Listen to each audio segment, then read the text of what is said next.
48-21, Colorado upsets UCF on the road.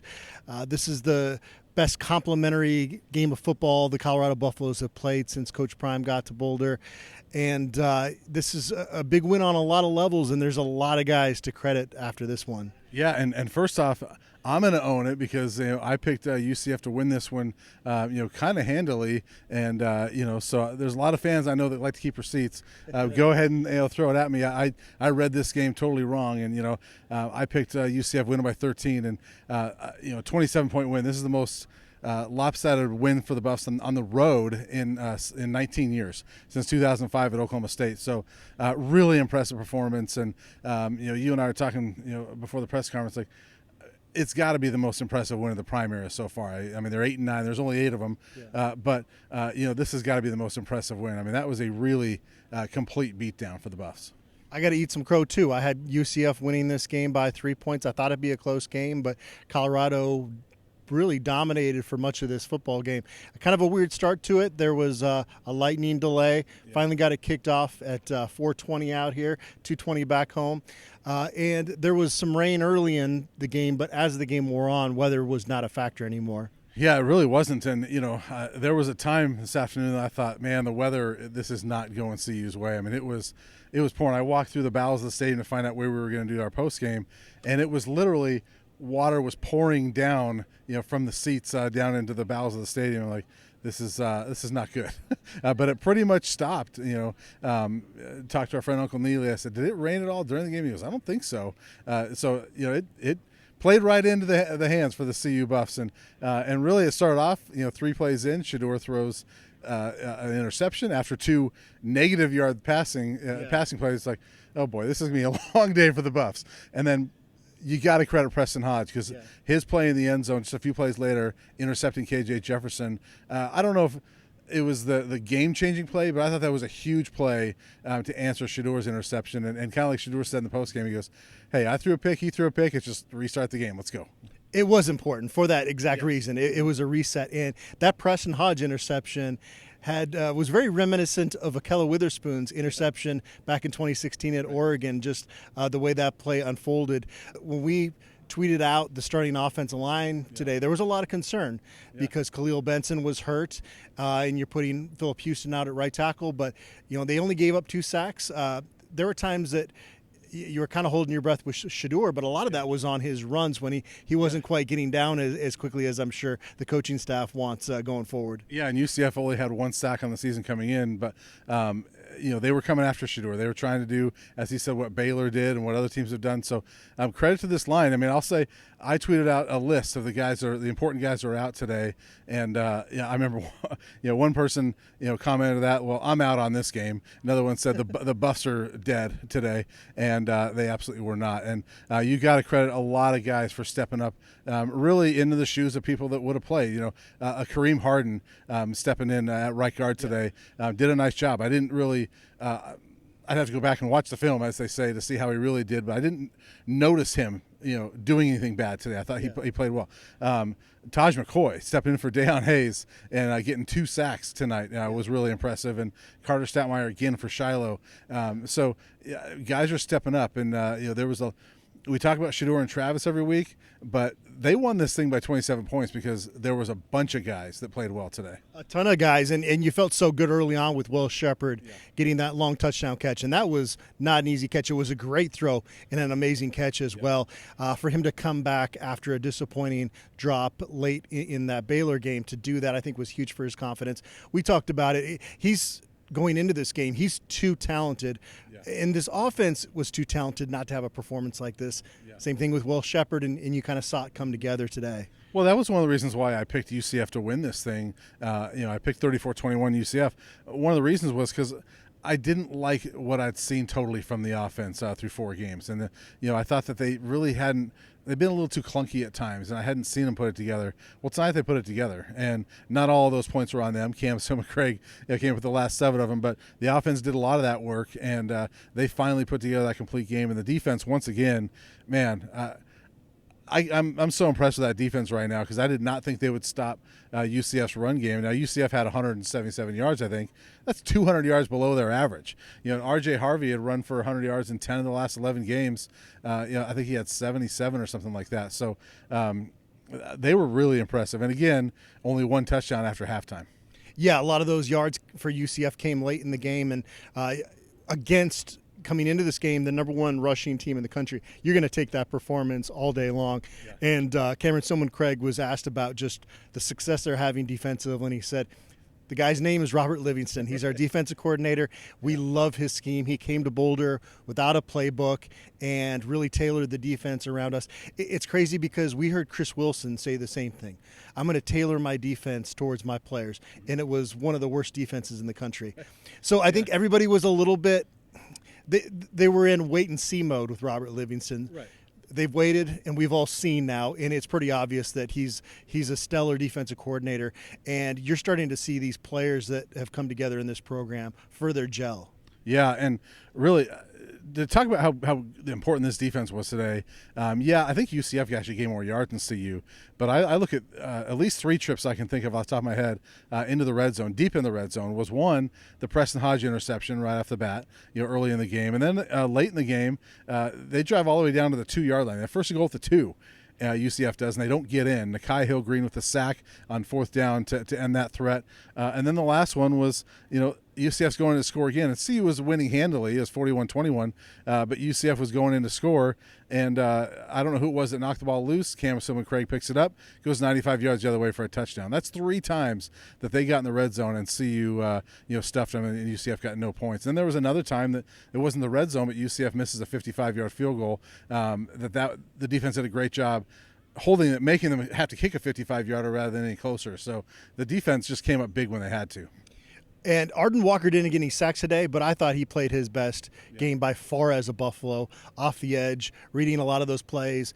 And he's such a sure tackler. He's really developed into a strong player. And so this goes to what we thought was going to be this team's strength in a lot of spots, and that's the depth. So Deion Hayes goes out, and you're like, oh, is there concern there?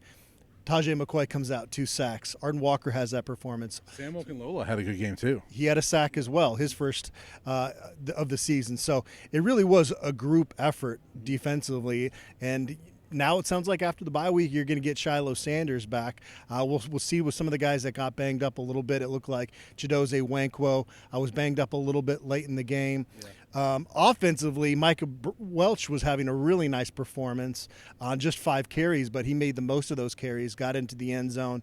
It looked like he kind of pulled up late. So there's some injury things to look at with this team going into this bye week, but generally you leave this stadium as a Colorado fan with a huge smile because this is a statement type of performance. And the other one's Travis Hunter, who came up limping out. It looked like he was okay, though. Yeah, it looked. I heard somebody told me it was a cramp that he was dealing with, so that's not that big of a deal. But yeah, you feel good. If you remember a year ago, they have 2 byes this year, but going into the bye last year, what happened? They're up 29-0 against Stanford and lose that game going into a bye week, and it was a miserable bye week, and CU never recovered. They now take the momentum from that amazing comeback against Baylor last week and follow that up with a dominating effort here, and now they get 2 weeks off, and that's the way you go into a bye week. And we talked this week about where are the Buffs as far as like where we think they're going to be. I said at 3-1 they were on schedule, and if they won this game, I thought they'd be ahead of schedule. To me, they're ahead of schedule. I had them at 3-2 at this point in time in the season. They're now 4-1. UCF is a good football team, and they're going to. It's the Big 12 this year. Every week there's going to be results that look a little different. You can't do the comparative scores in this league this year because there's going to be some wacky results going both ways. But even special teams showing up tonight, I think it is really healthy for this program to have this feeling going into the bye week and coming out of it and being able to host Kansas State, a ranked team, at home. Yeah, I thought all 3 phases, again, because special teams was beat up a little bit, in our perception of them after this last week too. So they came out and, Alejandro Mata, a couple nice field goals, and what a way to end the half. I mean, they get, a 36-yarder from Mata. They're able to get the ball back. Again, that's another big one by the defense, and Mata has enough time to hit a 46-yarder at the buzzer. And so 2 field goals in the last, I think, 42 seconds of the first half. I'm not sure the last time I saw that, but that was impressive for him as well. And Mark Vassa had a good game when he had to punt. No real returns, but the Buffs didn't give up a return either. We're about 10 minutes into this analysis video. We haven't mentioned Travis Hunter yet. Other than being hurt at the end. Yeah. Striking the Heisman pose after his interception. What can you say at this point? Awful game. He didn't even get 100 yards receiving. Yeah, I mean, 9 catches, 89 yards, I think it was, with a touchdown. And again, another amazing interception where he was pretty much covering 2 guys, and all of a sudden he sees the. Yeah. I mean, I was watching the replay. I'm like, he was like 6 yards away from that tight end when KJ Jefferson was unloading the ball, and Travis makes the play on it. I think that tight end was like, where the heck did you come from? And I think KJ Jefferson probably thought the same thing, but that's what Travis does, and he's amazing, man. It doesn't get his 100 yards, which is a bummer. Coach Prime was disappointed about that. He said Travis doesn't care, but he's amazing. We in Boulder felt in the preseason this is a Heisman candidate right here because what he's doing is unprecedented, at least in the modern day of college football. You're starting to see that momentum with each game pick up nationally to the point where a lot of people nationally are saying you're doing it wrong if you're not thinking about him being maybe the front runner at this point. And now you've got an image of him striking that Heisman pose that I think is going to further accelerate this. And I think it was just a couple weeks ago he was a 30-1 Heisman odds with the odds on the Heisman.